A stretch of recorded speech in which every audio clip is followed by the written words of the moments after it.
أعوذ بالله من الشيطان الرجيم.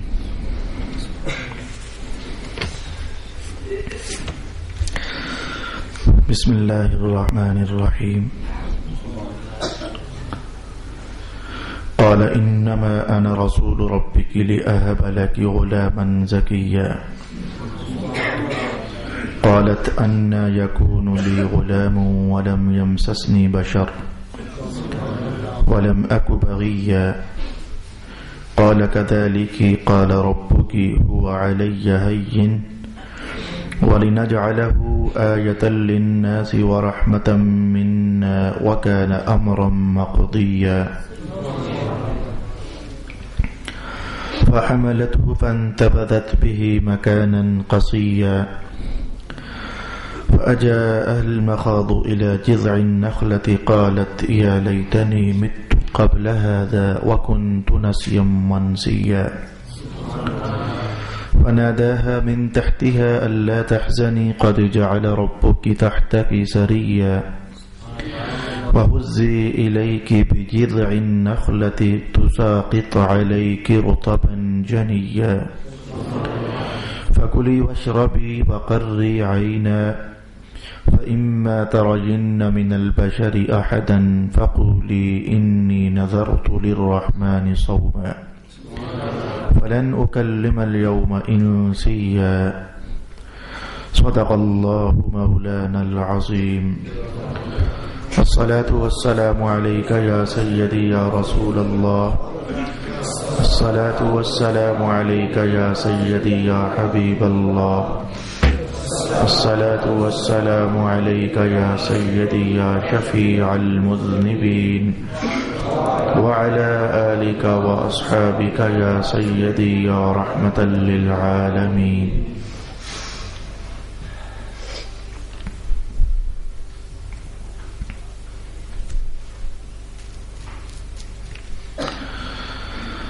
اللہ رب العالمین نے حضرت جبریل امین کا حضرت مریم کے پاس آنا اور ہم کلام ہونا، یہ تصویر ان الفاظ میں ارشاد فرمائی. فرشتہ نے کہا میں تو صرف تمہارے رب کا بھیجا ہوا ہوں تاکہ میں تمہیں ایک پاکیزہ بیٹا دوں. مریم نے کہا میرے ہاں لڑکا کیسے ہو سکتا ہے حالانکہ کسی بشر نے مجھے چھوا تک نہیں اور نہ میں بدکار ہوں. فرشتہ نے کہا اسی طرح ہوگا. آپ کے رب نے فرمایا ہے یہ مجھ پر آسان ہے تاکہ ہم اسے لوگوں کے لیے نشانی اور اپنی طرف سے رحمت بنا دیں، اور اس کام کا فیصلہ ہو چکا ہے. پس مریم کو اس کا حمل ہو گیا اور وہ اس حمل کے ساتھ دور چلی گئیں. پھر درد ذہ ان کو ایک کھجور کے درخت کے طرف لے گیا. انہوں نے کہا کاش میں اس سے پہلے مر جاتی اور بھولی بسری ہو جاتی. پھر درخت کے نیچے سے فرشتے نے ان کو آواز دی کہ آپ پریشان نہ ہوں، آپ کے رب نے آپ کے نیچے سے ایک نہر جاری کر دی ہے اور آپ اس کھجور کے درخت کو اپنی طرف ہلائیں تاکہ آپ کے اوپر تر و تازہ پکی کھجوریں گریں. سو کھاؤ اور پیو اور آنکھ ٹھنڈی رکھو. پس تم جب بھی کسی انسان کو دیکھو تو اس سے اشارہ سے کہو کہ میں نے رحمان کے لیے یہ نظر مانی ہے کہ میں آج ہرگز کسی انسان سے بات نہیں کروں گی. 2 آیات بینات میں نے دوبارہ سے آپ کے لیے تلاوت کی، حالانکہ ان کے بعض مضامین میں آپ کی خدمت میں بیان کر چکا تھا. وجہ یہ ٹھہری تھی کہ حضرت عیسیٰ علیہ السلام قدرت کی جس عظیم الشان شکل سے پیدا کیے گئے، اللہ نے اپنی قدرت کا جو بھی اظہار فرمایا وہ یقیناً لائق توجہ تھا. تو میں بات کرتے کرتے یہ لفظ اپنے منہ سے بول بیٹھا تھا کہ اللہ رب العالمین کی شان بھی یہ ہے کہ وہ جس چیز کا فیصلہ چاہتا ہے کہ اس کو بنا دیا جائے تو پھر وہ شے بن جاتی ہے. اللہ اسباب کا محتاج نہیں ہوتا. تو میں نے کہا کہ اسی لیے اللہ رب العالمین کے بارے میں قرآن حکیم نے کہا کہ اللہ بدیع السماوات والارض ہے، اللہ موجد السماوات والارض نہیں ہے. یہ بیان قرآن حکیم کا نہیں ہے کہ اللہ موجد السماوات والارض نہیں ہے، یہ ائمہ عقائد نے ارشاد فرمایا کہ اللہ کی شان ہے کہ وہ بدیع السماوات ہے، اللہ کی یہ شان نہیں ہے کہ وہ موجد السماوات ہے۔ ان دونوں لفظوں کا فرق ہم جاننا چاہتے ہیں، اسی لیے میں نے آج سے پھر ان دو آیات بینات کو آپ کے لیے تلاوت کیا۔ حالانکہ ان دونوں لفظوں کا ترجمہ کرتے ہوئے ترجمہ یہی بنتا ہے بدیع السماوات والارض، اللہ بنانے والا ہے آسمانوں کو اور زمین کو، اور آیت نمبر دو نہیں، وہ جو خیال ہے علم العقائد کے علماء کا، اللہ موجد السماوات والارض نہیں ہے، یعنی اگر کہا جائے کہ اللہ موجد ہے تو ترجمہ اس جملے کا بھی یہی بنتا ہے اللہ بنانے والا ہے آسمانوں کو اور زمین کو۔ لیکن اللہ کی شان میں بدیع لفظ تو آیا اور اللہ کی شان میں موجد کا لفظ نہ آیا۔ اپنے اللہ کے متعلق یہ جان لیجئے کہ آخر ان دونوں لفظوں کا ترجمہ تو یہی بنتا ہے اللہ بنانے والا ہے اور اللہ بنانے والا ہے۔ بدیع السماوات، اللہ آسمانوں کو بنانے والا ہے، موجد السماوات، اللہ آسمانوں کو بنانے والا ہے۔ تو آخر کیا وجہ ٹھہری کہ اللہ کے لیے قرآن حکیم میں موجد، ایجاد، موجد کا لفظ استعمال نہیں ہوا اور بدیع کا لفظ استعمال ہوا؟ تو فرق جاننا چاہیے میرے بھائی۔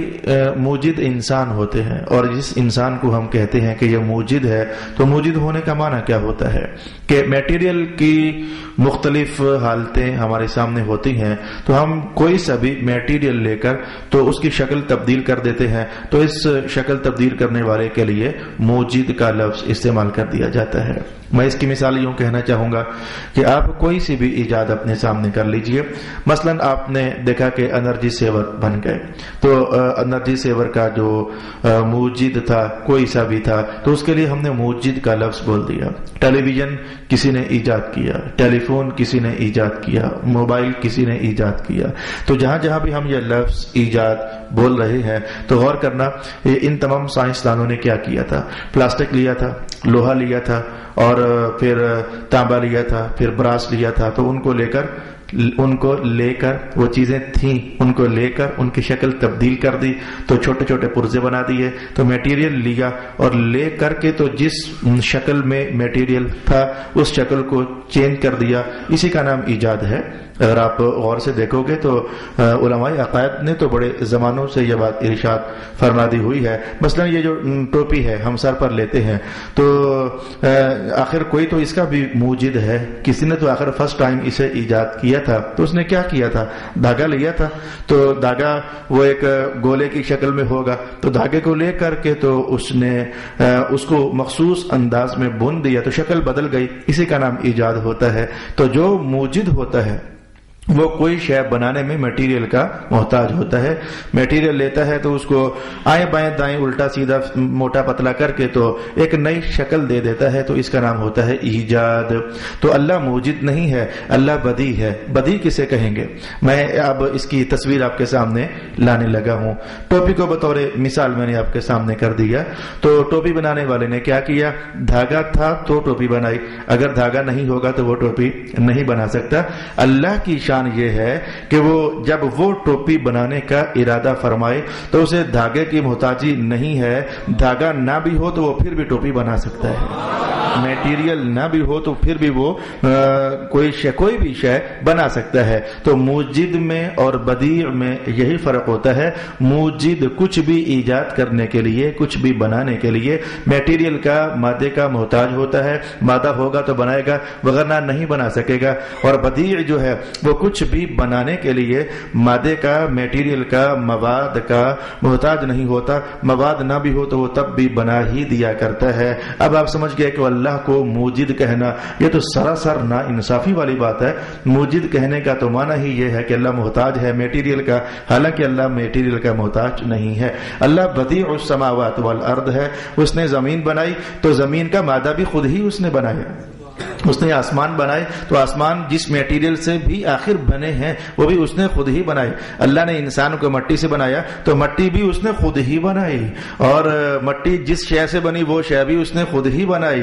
اللہ نے چٹانوں کو پیدا کیا تو چٹانوں کا میٹیریل بھی اس نے خود ہی بنایا. اللہ نے پہاڑوں کو بنایا تو پہاڑ بنانے کے لیے بہت ساری چٹانیں چاہیے تو چٹانوں کا میٹیریل بھی اس نے خود ہی بنا دیا. الغرض مجھے لگ یوں رہا ہے کہ میں اپنی بات کو سمجھانے میں کامیاب ہو چکا کہ اللہ تعالیٰ کی اسی لیے تو شان یہ ہے بدیع السماوات والارض تو ہے لیکن موجد السماوات والارض نہیں ہے. یہ وہ لینگویج تھی جو مذہبیات کے حوالے سے میں نے آپ کے لیے استعمال کر دی.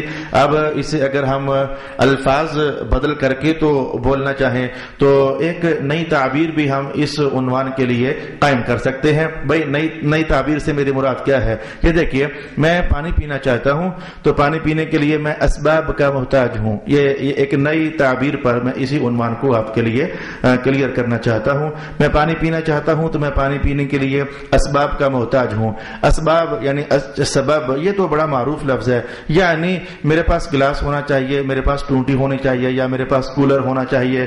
اگر کنویں سے پانی نکالنا ہے تو میرے پاس ڈول ہونا چاہیے, میرے پاس رسی ہونی چاہیے تو میں یہ کام کر پاؤں گا. اسباب کا ہونا یہ ضروری ہے. اب میں آیا ہوں اس طرف جو میرا تفسیری عنوان بنتا تھا اور جو میں آپ کی خدمت میں کہنا چاہتا تھا.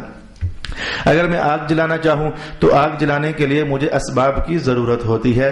بھئی مجھے ماچس چاہیے, یا مجھے لیٹر چاہیے, یا پھر 2 چکماک کے پتھر ہیں جن کو رگڑا جائے تو پھر اس میں سے آگ کا شعلہ نکل آتا ہے, مجھے وہ چاہیے. پھر مجھے ایندھن چاہیے, پھر مجھے فیول چاہیے, پھر مجھے لکڑی وغیرہ چاہیے جن کو میں جلا سکوں. تو میں نے آگ تاپنا چاہی تو مجھے بہت سارے اسباب چاہیے تھے. اب میں آپ کے سامنے گفتگو کرنا چاہتا ہوں, مجھے اس کے لیے بھی بہت سارے اسباب چاہیے. میرے پاس بکس ہونی چاہیے, میرے پاس مائک ہونا چاہیے, میرے پاس ساؤنڈ ہونا چاہیے, میرے پاس لائٹ ہونی چاہیے, تو پھر میرے پاس ایک مرکز ہونا چاہیے, میرے پاس ایک چھت ہونی چاہیے, نیچے بیٹھنے کے لیے آپ مہمانوں کی خاطر کوئی چٹائی ہونی چاہیے, کوئی قالین ہونا چاہیے, تو جا کر کے تو یہ ایک مجلس قائم ہو پائے گی. اب بس کافی ہو گئی 3 مثالیں, میں نے بہت کہہ دیا آپ کے کہ جو موجد ہوتا ہے, جو انسانوں کی دنیا میں جو لوگ ہوتے ہیں یہ کچھ بھی کرنا چاہیں تو کرنے کے لیے اسباب کے محتاج ہوتے ہیں. اسباب نہ ہو تو وہ کام ہوا نہیں کرتے. فیول نہ ہوگا تو آگ نہیں جلے گی, ڈول نہیں ہوگا تو پانی نہیں نکلے گا, چھری نہیں ہوگی تو میں کچھ کاٹ نہیں سکوں گا. تو اسباب ہوں گے تو کوئی کام کیا جا سکتا ہے, بغیر نہ کام نہیں کیا جا سکتا. رب کائنات نے آج عیسیٰ علیہ السلام کو جو پیدا کرنا چاہا تو اس سے پہلے صدیاں گزری تھیں, زمانے گزرے تھے, تو انسان یوں پیدا ہوتے چلے آ رہے تھے کہ باپ کی طرف سے بھی کچھ لکوڈ ہوتا تھا, ماں کی طرف سے بھی کچھ لکوڈ ہوتا تھا, کچھ مادے ہوتے تھے, کچھ قطرات ہوتے تھے, تو پھر وہ ملا کرتے تھے تو جا کر کے ایک انسان وجود میں آیا کرتا تھا. اور اس بات کو قرآن حکیم نے خود ارشاد فرمایا ہے, ہم نے ہر شے کو پانی سے پیدا کیا. تو پانی مختلف جگہوں پر مختلف رنگوں سے, مختلف اندازوں سے, تو اسباب کے ساتھ نظام چلا آ رہا تھا. تو رب کائنات نے کہا اب میں جو کام بھی کر رہا ہوں کر تو اسباب کے ساتھ رہا ہوں, لیکن سمجھنا جیسے تم کچھ بھی کرنے کے لیے اسباب کے محتاج ہوتے ہو, اسباب نہ ہو تو کام نہیں ہو سکتا. تو ہماری جو ایک عادت چلی ہوئی ہے کہ ہم سارے کام اسباب کے ساتھ کرتے ہیں, اس سے کہیں یہ نہ سمجھ لینا کہ اللہ بھی ہماری طرح اسباب کا محتاج ہے. اگر دیکھنا چاہو تو پھر لو یہ دیکھ لو کہ سبب ہے نہیں ہے, باپ ہے نہیں ہے, لیکن اللہ رب العالمین نے عیسیٰ کی صورت میں ایک پاکیزہ نبی تمہیں عطا فرما دیا ہے. تو اللہ کچھ پیدا کرنے کے لیے اسباب کا محتاج نہیں ہوتا ہے. ان قریب میں قرآن حکیم کے کچھ حصوں کو کھنگال کر آپ کے سامنے لانا بھی چاہوں گا, لیکن جب میں وہاں پہنچوں گا تو میں آپ کے سامنے وہ حصے کنگال کر لانا چاہوں گا. تو رب کائنات نے ارشاد فرمایا قال انما انا رسول ربک, میں تو اے مریم پاکیزہ تیرے رب کا بھیجا ہوا ہوں, تو میں آپ کو بتانے آیا ہوں کہ میں آپ کو ایک بیٹا دینے والا ہوں. بھئی اللہ ہی دینے والا ہے, لیکن وہ نسبت مجازن اپنی طرف کر رہے ہیں. میں آپ کو ایک بیٹا دینے والا ہوں, لیکن وہ بیٹا زکیہ ہوگا. زکیہ پر مجھے تھوڑی سی بحث کرنی تھی, اس لیے میں اس آیت کو دوبارہ سے آپ کے لیے میں نے تلاوت کر دیا. زکیہ پر مجھے کچھ بحث کرنی تھی. آج میں آپ کے ذہنوں کو تھوڑا سا اللہ سے طلب کرتا ہوں کہ وسعت اللہ آپ کو عطا فرما دے. جاننا چاہیے کہ قرآن حکیم میں بہت بار ایسا ہوتا ہے کہ ہوتا ہے کچھ, لیکن عام انسانوں کو پتہ نہیں چلتا کہ وہاں یہ بات ہے یا کہ نہیں ہے. ہم جو انسان ہیں سادے سے, ہم تو ترجمہ پڑھ لیتے ہیں, تو ترجمہ پڑھنے کے بعد بس ہم سمجھتے ہیں کہ شاید ہم نے بہت کچھ جان لیا ہے، ہم نے گزارا چلا لیا ہے، حالانکہ ترجمہ پڑھنا بالیقین کافی نہیں ہوتا، ترجمہ پڑھنا بالیقین کافی نہیں ہوتا۔ اس کی بہت ساری مثالیں میں آپ کی خدمت میں کہہ سکتا ہوں۔ ترجمہ پڑھنا بالیقین کافی نہیں ہوتا، اور بہت سارے اسرار ہیں اور بہت سارے رموز ہیں جو ترجمہ پڑھنے کے باوجود نہیں سمجھ آتے۔ بھائی مثلا میں یہی آیت آپ کے لیے کھول کر بیٹھا تو ہوا ہوں، ترجمہ تو ہم نے پڑھ لیا کہ جبریل امین آئے تھے اور انہوں نے آ کر کہا تھا کہ اے مریم، ہم آپ کو ایک بیٹا دینے آئے ہیں، وہ بیٹا زکیہ ہوگا، صاف ستھرا ہوگا۔ اب اس سے بڑھ کر آپ کچھ نہ جان سکے اور میں بھی کچھ نہ جان سکا کہ زکیہ جو کہا کیا اس کے کہنے میں کوئی خاص راز تھا، ہم تو بالکل نہ جان سکے۔ ہمارے لیے تو ہم سمجھتے ہیں کہ اتنا کافی تھا کہ ہم آپ کو ایک بیٹا دینے آئے ہیں، بس بات ختم ہو جاتی۔ لیکن رب کائنات نے جو آگے یہ لفظ استعمال کیا ہے زکیہ، اس میں کچھ تھا صحیح، لیکن ہماری اپروچ وہاں تک نہیں تھی، ہم رسائی وہاں تک نہیں کر رہے تھے۔ یہ تو بھلا ہو جائے امام فخر الدین رازی کا، یہ تو بھلا ہو جائے ابن عاشور کا، یہ تو مقام اونچا ہو جائے سید محمود آلوسی کا، یہ تو بھلا ہو جائے صاحب روح البیان کا، اور ان ایسے جو دیگر ائمہ تفسیر ہیں، انہوں نے کہا کہ لفظ زکیہ کہہ کر کے حضرت جبریل امین نے حضرت مریم کو یہ خوشخبری سنا دی تھی کہ جو بیٹا ہم آپ کو دینے والے ہیں وہ صرف بیٹا نہیں ہوگا بلکہ نبی ہوگا۔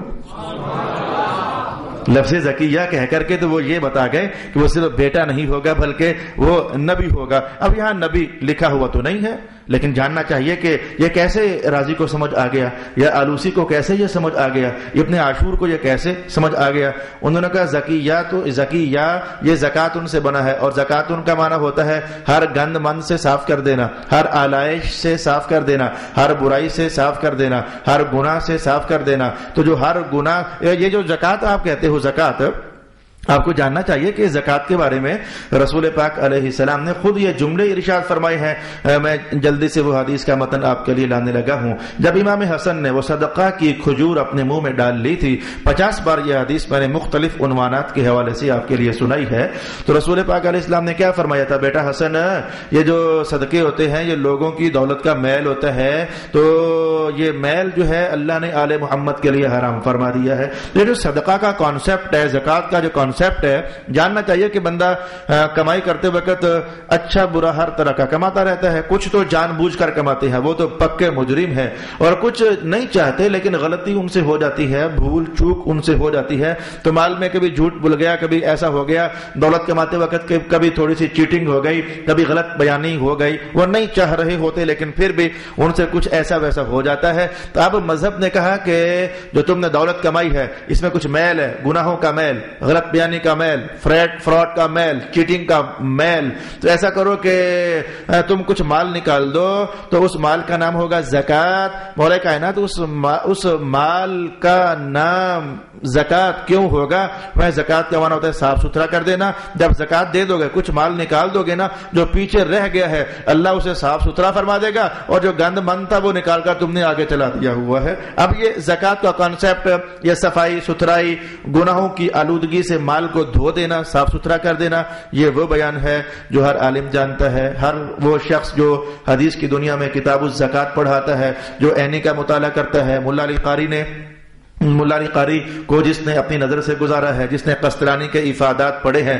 یا بخاری کی شرح پڑھتے ہوئے اس نے چلو عینی کو نہ صحیح تو ابن حجر اسقلانی ہی پر اگر ہاتھ رکھا ہوا ہے، وہ سب لوگ یہ جانتے ہیں کہ زکات کا کانسیپٹ ہوتا ہے صاف ستھرا کر دینا، گناہوں کی آلودگی سے باقی مال کو پاک ستھرا کر دینا۔ اب آئیے ہم اپنے اصل ٹاپک کی طرف بڑھنا چاہیں گے۔ تو جبریل امین نے کہا کہ جو ہم آپ کو بیٹا دینا چاہتے ہیں، اس بیٹے کی شان یہ ہے کہ وہ زکیہ ہوگا۔ زکیہ اسے کہتے ہیں جو ہر گناہوں سے صاف ہوتا ہے۔ تو راضی نے کہا جو ہر گناہوں سے صاف ہوتا ہے وہ صرف بیٹا نہیں ہوتا بلکہ نبی درجے والا بیٹا ہوتا ہے، کیونکہ یہ مقام صرف نبی کا ہوتا ہے جو ہر گناہ سے صاف ہوتا ہے۔ یہ درجہ صرف اللہ کے رسول کا ہوتا ہے کہ وہ ہر برائی سے اللہ رب العالمین نے اسے پاک اور صاف اور ستھرا پیدا فرمایا ہوتا ہے۔ نبی تو نبی ہیں، نبی تو نبی ہیں۔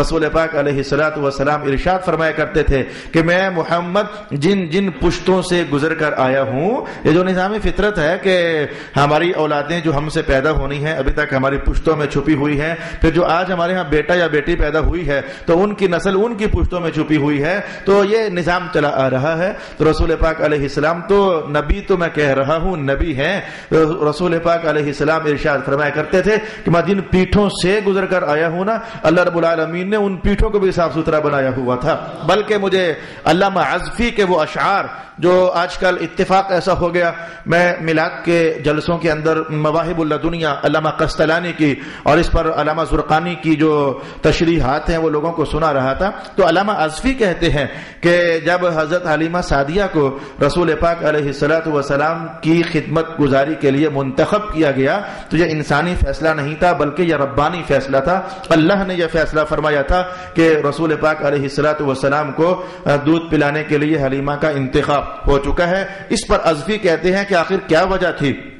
والا زرقانی کا ہے، زرقانی نے عزفی سے نقل کیا اور علامہ عزفی نے ان اشعار کو حضرت جناب عبد المطلب سے نقل فرمایا۔ عبد المطلب فرماتے ہیں کہ وجہ میں بیان کرتا ہوں کہ جس رات حلیمہ مکہ میں داخل ہو رہی تھی تو کوئی ہاتف میرے پاس سے گزرا تھا۔ ہاتف یہ لفظ کئی بار آپ شاید اسٹڈی کرتے ہوئے پڑھو، ہاتف غیب سے آواز آئی، تو اصل میں ہاتف کہتے ہیں کہ کوئی آواز آئی، کوئی کہنے والا کہہ گیا لیکن دکھا نہ، تو پھر وہ ہوتا کون ہے؟ کبھی وہ جن ہوتا ہے، کبھی وہ فرشتہ ہوتا ہے، کبھی اللہ کی طرف سے کوئی آواز تخلیق کر دی جاتی ہے جو بندے کو آ جاتی ہے لیکن کوئی اور سن نہیں سکتا ہے۔ یہ کیسے ہو سکتا ہے مولانا؟ جیسے خواب میں ہو جاتا ہے، خواب میں آپ لیٹے ہوتے ہو، آپ باتیں کر رہے ہوتے ہو، گر رہے ہوتے ہو، اٹھ رہے ہوتے ہو، لڑائیاں کر رہے ہوتے ہو، شور ڈال رہے ہوتے ہو، چیخ رہے ہوتے ہو، چلا رہے ہوتے ہو، لیکن پاس بیٹھنے والوں میں سے کسی کو بھی پتا نہیں ہوتا۔ تو ہاتف عبد المطلب کہتے ہیں کہ کوئی پاس سے گزرنے والا گزرا میرے اور اس نے مجھے کہا کہ حضور کو دودھ پلانے والی مکہ میں داخل ہو چکی ہے اور جاننا چاہیے کہ اللہ نے حلیمہ کو کیوں منتخب کر دیا۔ کہنے لگے اس لیے لِأَنَّهُ مُنَزَّهٌ مِّن كُلِّ عَيْبٍ فَاحِشٍ کہ حلیمہ سعدیہ وہ ہیں کہ جنہیں رب کائنات نے ہر عیب فاحش سے آزاد پیدا فرمایا ہوا تھا۔ تو میں نے کہا کہ نبی کی شان تو نبی ہے، نبی جن پشتوں سے گزر کر آتے ہیں اللہ نے انہیں بھی صاف ستھرا کیا ہوا ہوتا ہے، اور نبی کو جو دودھ پلانے والی دائیاں ہوتی ہیں اللہ رب العالمین نے تو انہیں بھی صاف ستھرا فرمایا ہوا ہوتا ہے۔ الغرض میں نے زکیہ پر رک کر کے چند ایک معروضات آپ کی خدمت میں بیان کرنی تھی۔ قالت ان یکون لی غلام، حضرت مریم حیرت میں کہ مجھے کیسے بیٹا ہوگا، مجھے آج تک کسی بندے نے پکڑا نہیں ہے، چھوا نہیں ہے، نہ حلال طریقے سے نہ حرام طریقے سے۔ قال كذلك، کہا بس ایسے ہی ہوگا، اللہ کا فیصلہ ہو چکا ہے۔ وكان امرا مقضيا، یہ تو اللہ کا فیصلہ ہے جو ہو چکا ہے۔ قال ربك هو علي هين، آپ کا رب فرما رہا ہے کہ ہم پر تو یہ بہت آسان ہے، یہ بغیر باپ کے پیدا کر دینا ہمارے لیے تو بہت آسان ہے، ہم نے تو کبھی بغیر ماں کا بھی پیدا کر دیا تھا۔ اللہ تعالیٰ، یہ تو قرآن حکیم کا بیان ہے، میں آپ کے سامنے تلاوت کر سکتا ہوں۔ ان مثل عیسیٰ عند اللہ کمثل آدم، عیسیٰ کی مثال سمجھنی ہو تو آدم کی مثال کو سمجھ لو۔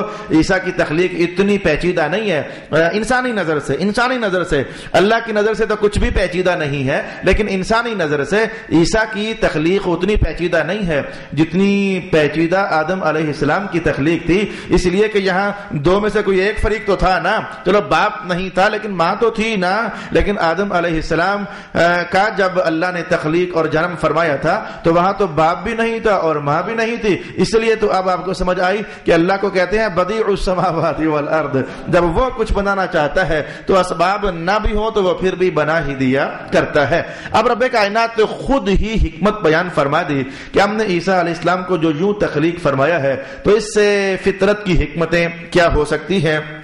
میں نے بڑے لفظ بول کر کے تو گھما کر کے لفظ بولے ہیں، آپ کو نہیں پتہ چلنے دیا کہ میں نے کیا ڈنڈی ماری ہے، لیکن علماء سمجھ رہے ہیں کہ میں نے ایک ڈنڈی ماری ہے صحیح یہاں کہ اللہ کے یہ ایک مارکۃ الآراء بحث ہے اور مشکل ترین بحث ہے، علم العقائد کے اندر پڑھی جاتی ہے اور پڑھائی جاتی ہے۔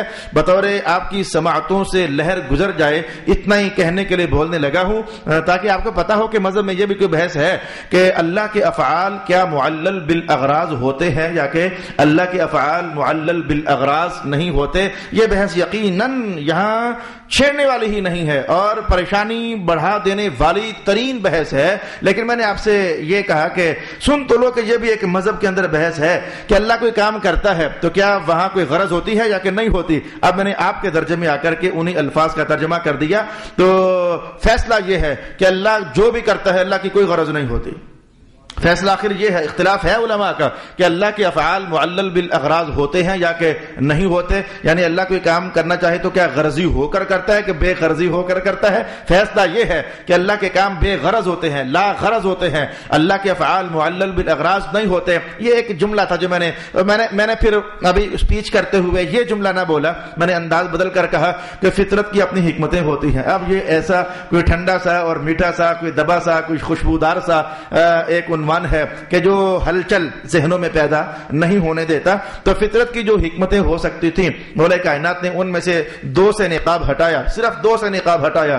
حکمتیں اور بھی تھیں لیکن 2 سے نقاب ہٹایا. بھئی حکمتیں ہوتی ہیں جیسے کہ قرآن حکیم نے کیا کہا, وما خلقت الجن والانس الا لیعبدون. ہم نے انسانوں کو اور جنوں کو اس لیے پیدا کیا تاکہ یہ ہماری عبادت کریں. اور جانو اللہ کی غرض نہیں تھی کہ یہ ہماری عبادت ہو وگرنہ ہم رب نہیں رہیں گے. یہ بات نہیں تھی, بس کچھ اور حکمتیں تھیں. ان حکمتوں میں سے یہ تھی کہ فرشتوں نے کبھی کہا تھا کہ جس کو بنا رہے ہو اے اللہ تعالیٰ وہ تو لڑائی کریں گے, جھگڑا کریں گے.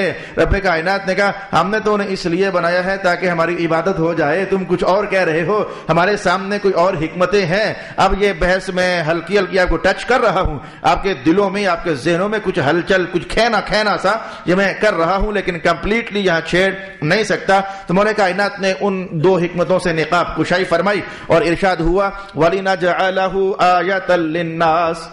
مریم اب ہم نے فیصلہ کر لیا ہے کہ تیرے گھر بیٹا ہوگا اور ہم چاہتے ہیں کہ لوگوں کے لیے نشانی بنا دے. ہم چاہتے ہیں کہ لوگوں کے لیے آیت بن جائے, نشانی بن جائے, لوگوں کو سمجھ آ جائے کہ ہمارا رب کتنا قادر ہے, لوگوں کو یہ سمجھ آ جائے. اور پھر میں آپ سے کہنے والا ہوں کہ یہ کوئی پہلا موقع نہیں ہے. رب کائنات نے اس طرح کے اظہارات کہ جیسے یہ ایک اظہار ہے, ہو نہیں سکتا تھا لیکن ہو گیا. بھائی باپ کے بغیر بیٹا ہو نہیں سکتا تھا لیکن ہو گیا, تو جو کام ہو نہ سکے لیکن ہو جائے, اس طرح کے اظہارات رب کائنات نے پہلے بھی بہت کیے, جن میں سے چند ایک جو قرآن حکیم میں آئے میں آپ کے لیے تلاوت کر دینا چاہوں گا. کیا آپ نے یہ کلام نہ سنا کہ یا نار کونی بردن وسلاما علی ابراہیم؟ یہ آپ نے نہ سنا؟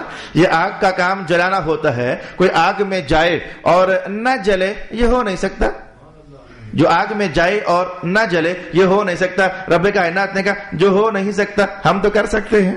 ابراہیم علیہ السلام گئے تھے آگ میں, لیکن آگ میں جانے کے بعد نہ جلنا ہوتا نہیں تھا, لیکن رب نے کہا ہم کر سکتے ہیں. مثال آپ کو محسوس ہو گئی. میں اور مثال آپ کے سامنے کہہ دینا چاہوں گا کہ چھری ہمیشہ کاٹا کرتی ہے, کبھی لحاظ نہیں کرتی.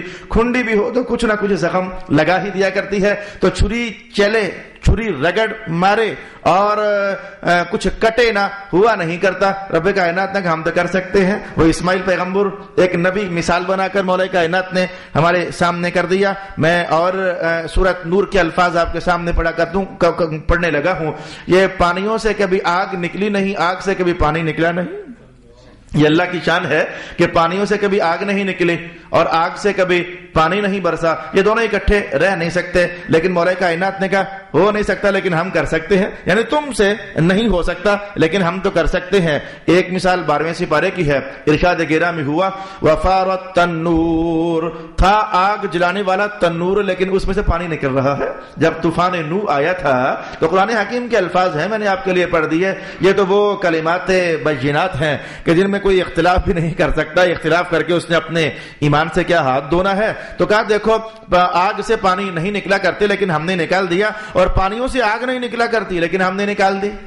پانیوں سے آگ نہیں نکلا کرتی لیکن ہم نے نکال دی. اس سے مراد کیا ہوگی؟ چاہو تو سورۃ نور پڑھ لو, چاہو تو سورہ بقرہ پڑھ لو. تو یہ جو بارش برسے تو جو بجلی چمکتی ہے یہ جہاں گرے جلا دیتی ہے. جلانا آگ کا کام ہے. تو جان جاؤ ہے وہ آگ لیکن قرآنی نام اس کا ہے برق. برق، یہ قرآنی نام ہے اس کا. اس پر امام فخر الدین رازی نے ارشاد کیا ہے اللہ کی بھی کیا شان ہے کہ پانی آگ کو بجھایا کرتا ہے، لیکن اللہ پانیوں میں سے آگ پیدا فرما رہا ہے، اور یہ آگ پھر زمینوں پر اتر کر کے تو جو حشر نشر کر دیتی ہے، یہ ہم تمام انسان کم از کم جانتے ہیں. انہی میں سے آپ جان لیجئے کہ وجود آدم بھی تو انہی مثالوں میں سے ایک مثال ہے کہ نہ باپ تھا نہ ماں تھی، لیکن رب کائنات نے تخلیق کا لباس دے دیا. انہی میں سے عیسیٰ علیہ السلام ایک بنتے ہیں، اور یہ تمام معجزات انہی قدرت ہائے الہیہ کا نتیجہ ہی تو ہے.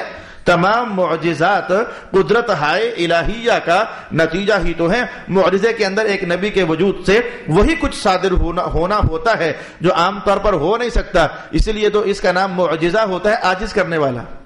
معجزہ عاجز کرنے والا، یعنی جہاں باقی سب انسان عاجز آ جائیں اور نہ کر سکیں تو رب کائنات نے باقی سب کی عاجزی ایک طرف، نبی کو وہ اختیار بھی عطا فرمایا ہوا ہوتا ہے. میں اس کی مثال معجزہ، اللہ اکبر، معجزہ پتہ کیا ہوتا ہے؟ اعلان نبوت کی بعد کی کہانی کا نام معجزہ ہوتا ہے. اعلان نبوت ہو جائے تو جو بعد کی کہانی ہوتی ہے اسے معجزہ کہتے ہیں. تو رب کائنات نے ہمیں یہ بھی دکھایا، وجود رسالت مآب علیہ السلام نے یہ بھی بتایا کہ نبی پاک علیہ السلام کو صرف ہم نے معجزے ہی نہیں دیے تھے. یہ جملہ بڑا غور سے سننے والا ہے. صرف ہم نے معجزے ہی نہیں دیے تھے. وہ معجزے کا معنی تو یہ ہے کہ 40 سال میں جب حضور اعلان نبوت کریں تو بعد میں کچھ ایسا کر کے دکھائیں جو ہو نہیں سکتا تھا، تو اس کا نام معجزہ. تو نبی پاک علیہ السلام سے جو ہوا وہ صرف 40 سال کے بعد ہی نہیں تھا، بلکہ 40 سال سے جو پہلے کا زمانہ تھا تب بھی وجود نبوت سے بہت کچھ ایسا ہوا تھا جو ہو نہیں سکتا تھا. تب بھی ایسا ہوا تھا، یعنی نبوت کے اعلان کے بعد ہی حضور نے کچھ ایسا نہیں بلکہ پہلے بھی کچھ ایسا کر کے دکھایا، بلکہ حضور نے نہیں، خود اللہ نے ایسا کر کے دکھایا. میں الفاظ پڑھ دیتا ہوں آپ کے لیے تاکہ میرا عنوان کمپلیٹ ہو جائے کہ اللہ رب العالمین کی کیا نشانیاں ہیں، قدرت کی وہ کیا سے کیا کر دیتا ہے. میں اس کے لیے آپ کے لیے قسطلانی کے الفاظ پڑھنے لگا ہوں، اور یہ بیان ہے خود حضرت عباس رضی اللہ تعالی عنہ کا. آپ ارشاد فرماتے ہیں کہ میں نے ایک دن سرکار دو عالم علیہ السلام کے دربار میں حاضر ہو کر بات چیت ہو رہی تھی، تو میں نے عرض کیا سرکار آپ جانتے ہیں کہ میں نے بھلا اسلام کیوں قبول کیا تھا؟ حضور آپ جانتے ہیں کہ بھلا میں نے اسلام کیوں قبول کیا تھا؟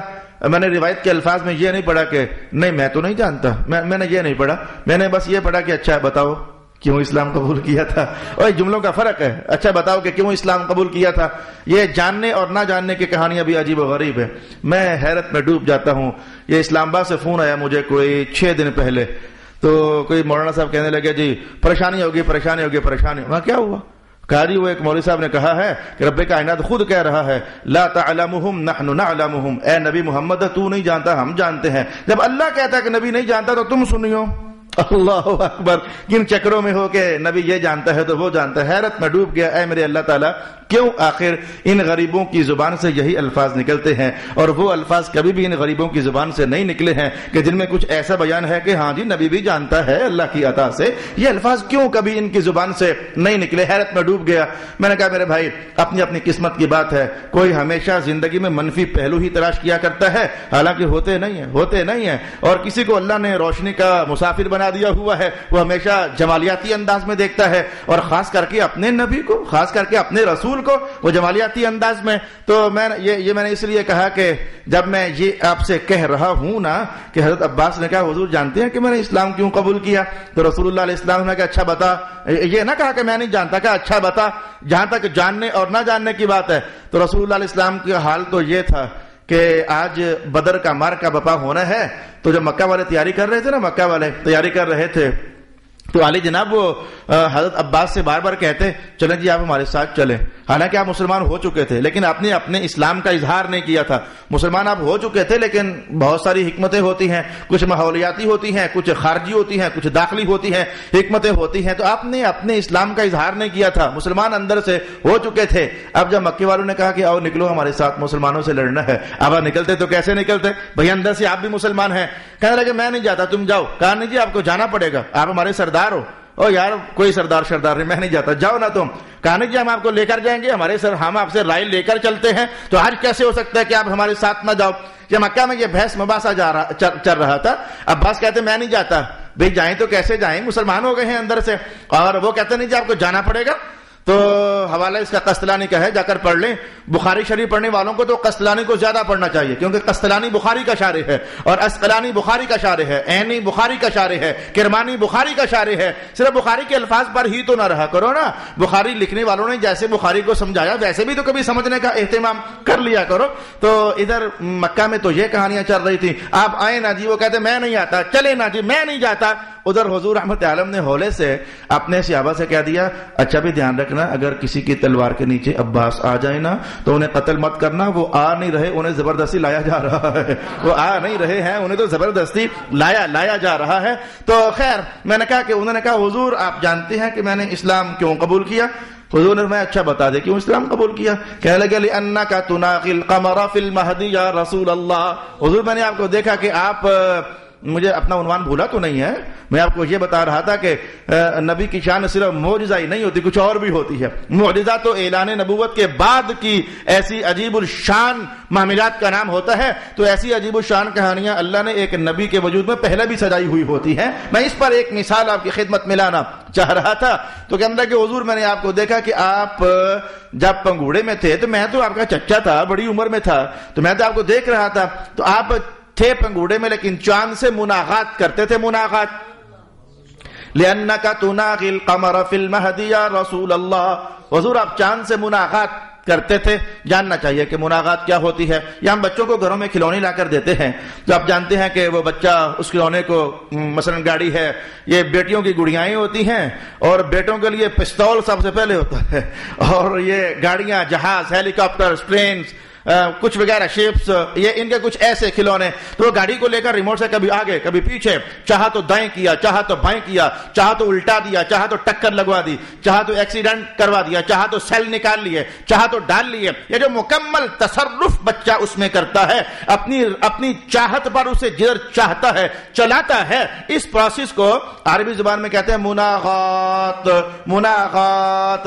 عباس کہنے لگے سرکار میں نے آپ کو دیکھا کہ آپ پنگوڑے میں تھے تو بچوں کے ہاتھ اپنی شان کے ساتھ ہلتے ہیں، تو اللہ واللہ میری نظر پڑ گئی، آپ کا ہاتھ ادھر گیا تو چاند وہ ادھر گیا، آپ کا ہاتھ ادھر گیا تو چاند یہ ادھر گیا، آپ کا ہاتھ پیچھے آیا تو چاند وہ پیچھے آیا، آپ کا ہاتھ آگے بڑھ گیا تو چاند وہ آگے بڑھ گیا، آپ کا ہاتھ رک گیا تو چاند وہ رک گیا۔ تو پھر آج جب غار حرا سے آپ اترے اور آ کر کے آپ نے کہا لا الہ الا اللہ محمد الرسول اللہ، مجھے وہ کلک کر گیا، وہ پنگوڑے کا زمانہ کلک کر گیا۔ میں نے کہا جو پنگوڑے میں لیٹ کر آسمان پر حکومت کر رہا ہے یہ کوئی عام بندہ نہیں، اللہ کا سچا نبی ہی ہو سکتا ہے نا۔ لِأَنَّكَ تُنَاغِي الْقَمَرَ فِي الْمَهْدِ يَا رسول اللہ۔ رب کائنات نے کہا وَلِنَجْعَلَهُ آیَةً لِلنَّاسِ، اور بھی بہت کچھ ہے سرکار دو عالم علیہ السلام کا۔ یہ تو اللہ توفیق دے تو پڑھا جا سکتا ہے، توفیق میسر نہ ہو تو بندہ زندگی بھر آبجیکشن ہی کرتا رہتا ہے۔ ویسے آبجیکشن کرنے والی کہانی قرآن حکیم اگر پڑھا جائے تو جہاں بھی آپ پاؤ گے، جو قرآن کا بیان ہے اسے تو ہم نہیں نا، میں تو قرآن کی بات کرنے لگا ہوں کہ کسی کا نام نہیں لیتا، لیکن یہ آبجیکشن کرنے والی کہانی ہے، کسی نبی پر آبجیکشن کرنا۔ قرآن کی تاریخ میں جہاں بھی پاؤ گے نا تو یہ انہی لوگوں کی پاؤ گے جو اسلام قبول نہیں کرتے، جن کا اسلام سے دور کا تعلق نہیں ہوتا۔ قرآن حکیم نے یہ تاریخ ہمیشہ ایسے ہی لوگوں کے لیے بیان کی ہے، جس کو قرآن کے الفاظ میں یوں بھی کہا گیا وَكَذَلِكَ جَعَلْنَا لِكُلِّ نَبِيٍّ عَدُوًّا مِّنَ الْمُجْرِمِينَ، ہر نبی کے لیے مجرم طبقے سے کچھ لوگ دشمن بنا دیے جاتے ہیں۔ اللہ کا یہ نظام ہے کہ وہ نبوت کا جو پھول ہوتا ہے یہ دشمنیوں کے کانٹوں کی باڑ کے اندر ایسے اگا دیتا ہے کہ اسے بھی اپنی نشانی بنا دیتا ہے کہ ہر کانٹا اس نبوت کے پھول کی پتی کو زخمی کرنے کے لیے کافی ہوتا ہے۔ لیکن رب کائنات کا ہم قادر ہیں، یہ کانٹوں کے اندر ہم گلاب اگا ہی لیا کرتے ہیں، ہم جب چاہتے ہیں تو یہ کانٹے گلاب تک رسائی نہیں کر سکتے ہیں۔ رب کائنات نے کہا وَلِنَجْعَلَهُ آیَةً لِلنَّاسِ وَرَحْمَةً مِنَّا، ہم نے عیسیٰ کو پیدا کیا تو نشانی بن جائے لوگوں کے لیے، اور رحمت یہ کیا شے ہے؟ اور رحمت، وجود عیسیٰ لوگوں کے لیے رحمت بن جائے، اسے کس سینس میں آپ سمجھ پاؤ گے؟ میں آپ کے سامنے یوں کہتا ہوں کہ یہ کتنے بوڑھے آدمی ہیں، بزرگ آدمی، یا کتنے بیمار لوگ ہیں، تو یہ کہتے نہیں میرے گھٹنوں میں درد ہو گیا جی، ٹھیک نہیں ہو رہا جی، بڑے جناب ڈاکٹر شان مارے ہیں، بڑے حکیم، ادھر سے کہ بولتا ہے او ہو بابا جی، وہ میرے ابا جی کو بھی ہوا تھا، تو وہ جو حکیم غلام حسین ہے نا، آپ ادھر جائیں. امید سی لگ گئی، جہاں کہیں شفا آنے کی بات لگی نا، امید سی لگ گئی، دل ٹھنڈا سا ہو گیا، تسکین سی ہو گئی. تو کہیں سے خیر کی خبر سننے کو مل جائے، تسکین سی ہو جاتی ہے. رب کائنات نے کہا، میں نے جلدی کم ترین الفاظ میں مثال کہی تاکہ وقت کے دائرے میں رہتے ہوئے سمیٹ لوں. رب کائنات نے کہا جب کچھ بھی نہ ہو سکے تو کوئی ہے جو کر سکتا ہے. جب لوگ سنیں گے نا امید سی لگ جائے گی انہیں. جب کچھ بھی نہ ہو سکے، ہر طرف سے اندھیرا ہو جائے، کوئی سبب نظر نہیں آ رہا، کوئی کرنے والا نگاہوں سے گزر نہیں رہا، کوئی کارساز اس مسئلے کے لیے دستیاب نہیں ہو رہا، کسی مسیحا کی مسیحائی ہماری دماغ سے گزر نہیں رہی، تو پھر اچانک جب کوئی کہہ دے رب ہے کہ جہاں کوئی کچھ نہ کر سکے تو وہ کر سکتا ہے، رحمت کی امید سی نہ لگ گئی. رب کائنات نے عیسیٰ کو مثال بنا کر سامنے کر دیا. کیا اسے دیکھو یہ میری قدرت کی نشانی بھی ہے. اور اے لوگوں، اگر جب تم سوچو گے نا کہ اچھا ہمارا رب جہاں ہم فیل ہو جائیں تب بھی وہ کچھ کر سکتا ہے، تمہیں رحمت کی امید لگ جائے گی نا. وَلِنَجْعَلَهُ آیَةً لِلنَّاسِ وَرَحْمَةً مِنَّا.